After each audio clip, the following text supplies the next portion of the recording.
ก็พอดีพวกเขาได้มีโอกาสเข้ามาพัฒนาอยู่ในเขตสัมปทานของบริษัทมหานาทีสีทันดอนซึ่งว่าแต่ก่อนเขาก็เคยมีสลิงอยู่แล้วอยู่หันแต่ว่าเนื่องจากว่ามันก็เก่าและบางจุดเขาก็ต้องได้ปรับต้องได้เปลี่ยนนิดนึง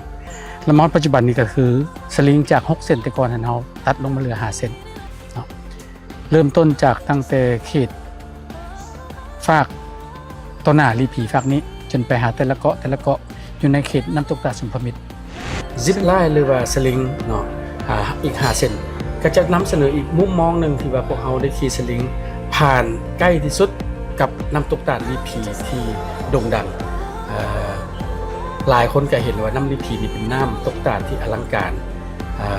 มีความงามหรือแฝงความเป็นตาย่านไปนำแต่ว่าสลิงจะพาพวกเขาซิปกลายไปน้ำตกตาดลีผีอยู่บริเวณหัวตาดที่ว่าใกล้ที่สุดที่พวกท่านสามารถเห็นได้ถึงความอลังการที่ว่าใกล้แบบเสียวๆแต่ว่ากับประทับใจแน่นอน